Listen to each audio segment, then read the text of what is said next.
Hello everyone, welcome again to House News. We have the recent updates coming from the Asian Parliamentary Assembly in Azerbaijan, as well as the information coming around the House of Representatives of Indonesia.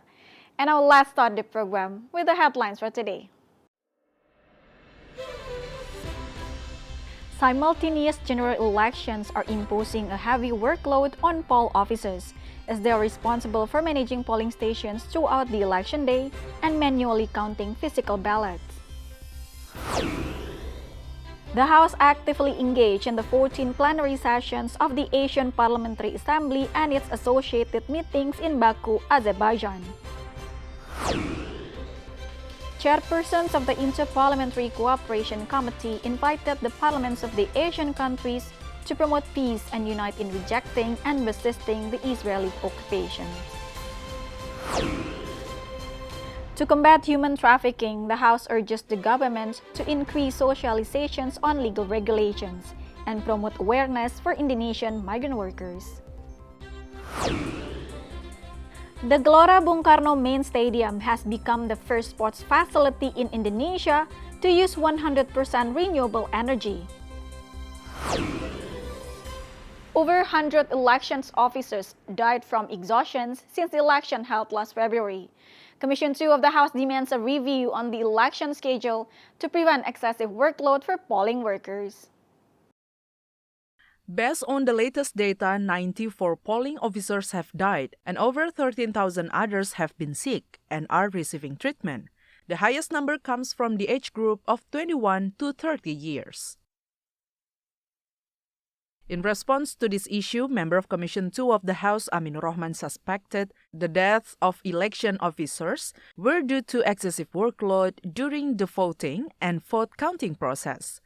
He said the simultaneous elections need to be evaluated to balance the workload of the polling officers.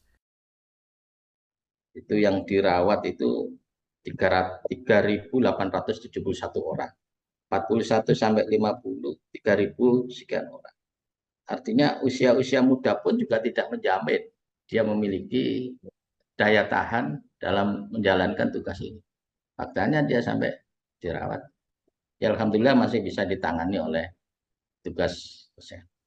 Tentu ini juga catatan-catatan kita yang perlu kita evaluasi ke depan.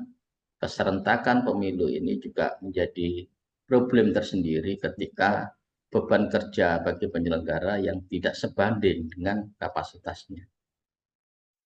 The General Election Commission has set criteria for recruiting election workers, including health screenings and specific age ranges.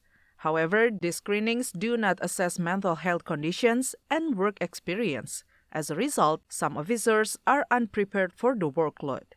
Samuel Aditya, TVR Parlemen reports. During the 14th Asian Parliamentary Assembly, country members discussed the contributions for the APA Secretariat. However, a decision was not made and still under the considerations of the Standing Committee of Budget and Planning. Member of the Committee for Inter-Parliamentary Cooperation of the House, Vanda Sarundayang, represented Indonesia on the meeting of the Standing Committee on Budget and Planning at the 14th Asian Parliamentary Assembly in Baku, Azerbaijan. Vanda mentioned the forum has not yet reached an agreement on the amount each country should budget as a contribution to the APA Secretariat. This matter will be discussed further at the next Budget Committee meeting, which is scheduled to take place in Qatar. Kami dari delegasi Parlemen Indonesia telah mengikuti meeting Standing Committee on Budget, dan dalam pertemuan tadi belum tercapai kesepakatan antara negara-negara anggota APA berkenaan dengan berapa kemudian anggaran yang kita sepakati bersama untuk bagian dari kontribusi negara-negara anggota APA terhadap sekretariat APA. Dan dari hasil pertemuan tadi, akhirnya kita menyepakati bersama bahwa soal anggaran ini akan lebih detail kita bahas lagi dalam pertemuan Standing Committee on Budget yang akan dilaksanakan di Qatar kurang lebih pertengahan tahun ini. The 14th APA plenary session, held under the theme Strengthening Regional Cooperation for Sustainable Development in Asia, the Indonesian Parliament continued to support ending the genocide against Palestinians in Gaza and encourage Asian parliaments to speak out for world peace. From Azerbaijan, Parlemen Newsroom reports. Still from the Asian Parliamentary Assembly in Azerbaijan, where the House urged the Asian parliaments to remain committed to overseeing peace and justice for the Palestinians. The chairperson of Committee for Interparliamentary Cooperation of the House, Fadlizon, emphasized Indonesia's commitment against the ongoing human rights violation towards Palestinians. After establishing a special commission on Palestine in 2023, Fadlizon called for Asian parliaments to oversee the International Court of Justice in ending Israel's genocide against the Palestinians.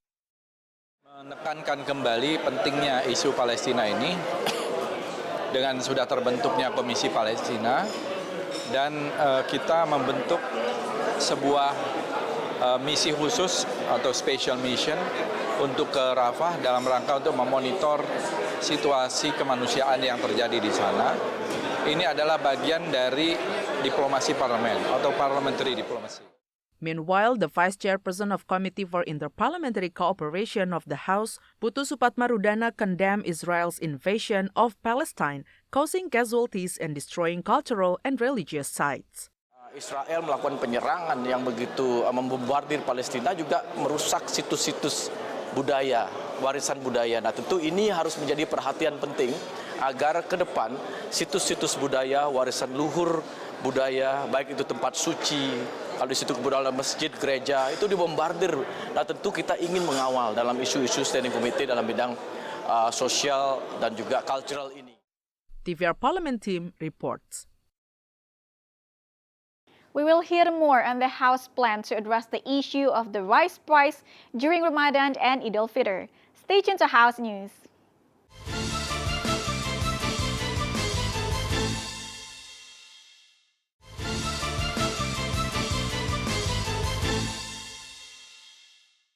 And you're still watching House News. To address the rampant cases of human trafficking, the House urges the government to increase awareness and provide education on legal regulations to Indonesian migrant workers. Member of Commission 9 of the House, Ratu Ngadu Bonuwula, points out Indonesian Migrant Workers Protection Agency has important responsibilities in protecting Indonesian migrant workers from trafficking syndicates. She mentions the economic hardship are often exploited by offering attractive jobs abroad. Furthermore, Ratu emphasized the need to educate the public on which countries have cooperation with Indonesia regarding the migrant workers. The government also needs to raise awareness even to the people in the village by explaining the migrant work permits.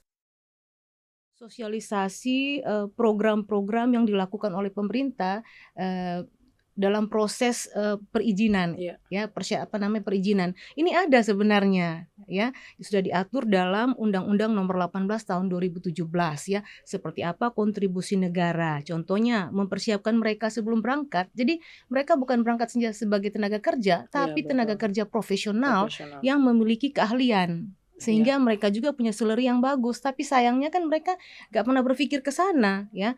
Ini ada programnya bagaimana pelatihan, bagaimana daerah berperan, ya. Dari desa juga berperan, daerah. Nah, ini kan masyarakat tidak tahu terkait dengan undang-undang ini. Additionally, Ratu said the Indonesian Migrant Workers Protection Agency struggled to reach communities at the village level for migrant worker socialization programs due to limited budget.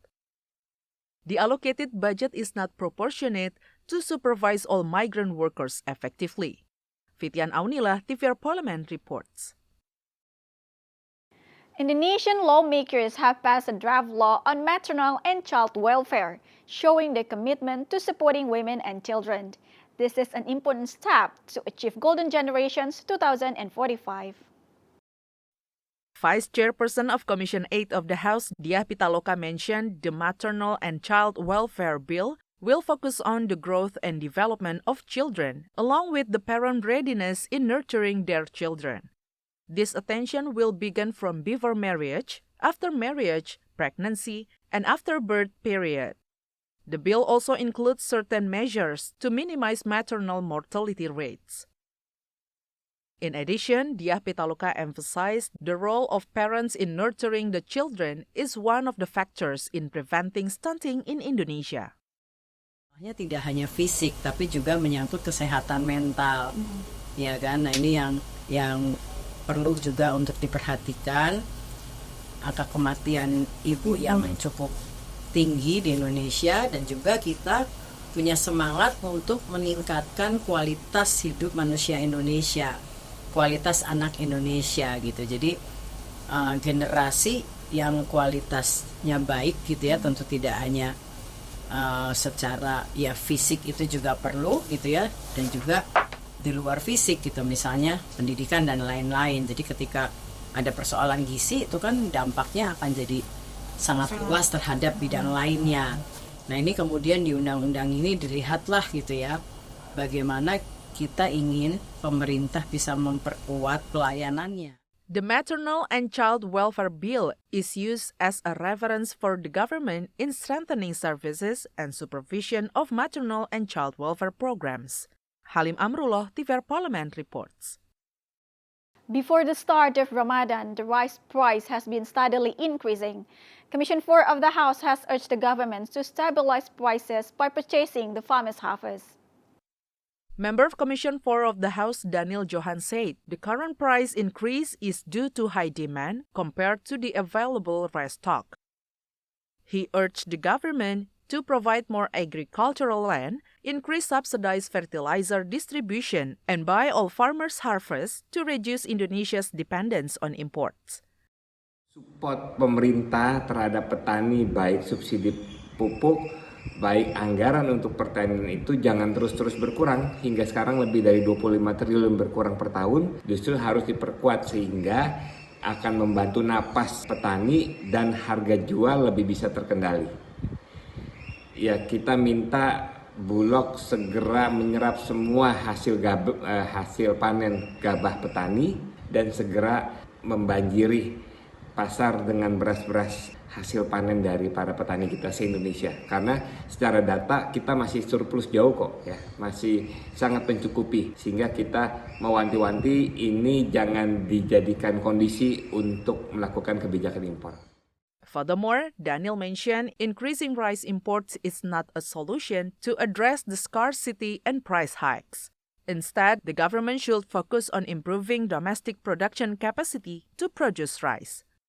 Andri, TVR Parlemen reports. After the break, we have more updates on the world of sport. Stay tuned to House News.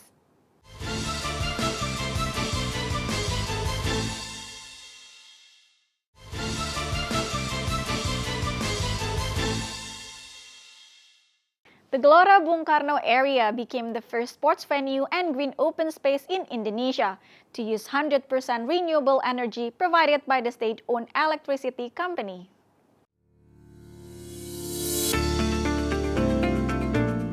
Taken from Good News from Indonesia, the State Electricity Company officially presents full green electricity in the Gelora Bung Karno in Jakarta with 5.54 megavolt ampere through the Renewable Energy Certificate or REC. The connected power includes several venues in GBK Main Stadium, indoor tennis, center court, swimming stadium, Istora, and regional infrastructure. The place has now become the first sports venue to use the REC service. PLN's Jakarta Raya Distribution Main Unit and GBK Complex Management Center have signed REC supply agreement during the opening of Indonesia International Motor Show 2024. This step is part of efforts to achieve the target of reducing carbon emissions toward net zero emission by 2060. Gelora Bung Karno served as an example for other sports venues in Indonesia as a commitment to clean energy use. The stadium is committed to using even cleaner electricity from upstream to downstream.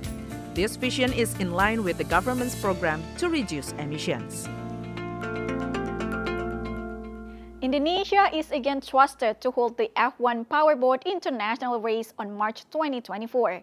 The event is planned to be held in North Sumatra and will be attended by 18 international racers from various countries. Indonesia is again trusted to hold the F1 Powerboat International Race on March 2 until 3, 2024. A total of 18 international racers from around 10 countries will participate in the event at Lake Toba, one of the biggest lakes in Southeast Asia and one of the deepest in the world. As quoted from the Jakarta Globe, the F1 Powerboat World Championship is an international motorboat racing competition. In this event, the public can also witness the Aquabike Indonesia Championship Jet Ski Racing event, which will also be held simultaneously.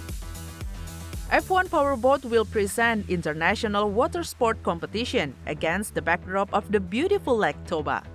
Visitors can also witness various cultural festivals and shop at small and medium enterprises, as well as performances by top-notch band. Not only will it feature international racing events, but there will also be a local boat racing competition to revive the local Batak tradition called Solu Bolon or dragon boat racing.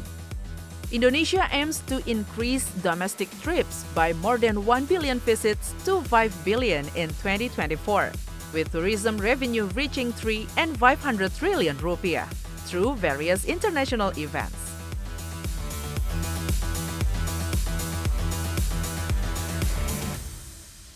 Liverpool claimed a narrow win over Chelsea in the final of the English League Cup. The game at Wembley Stadium went to extra time after neither team were able to produce a goal for the 90 minutes.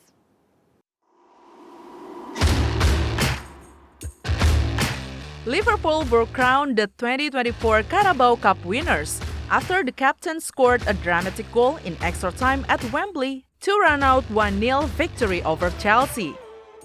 The captain earlier had a goal disallowed by VAR, but the Dutch defender punched the net home with just 2 minutes left.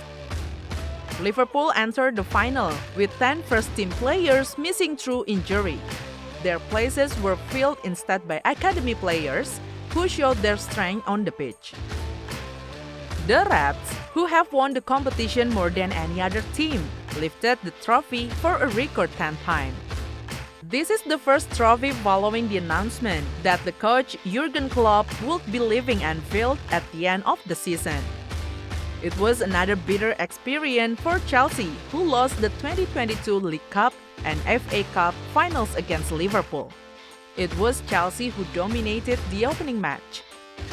Liverpool eventually met their dominance of extra time with 2 minutes to go when Van Dijk headed home the winning goal.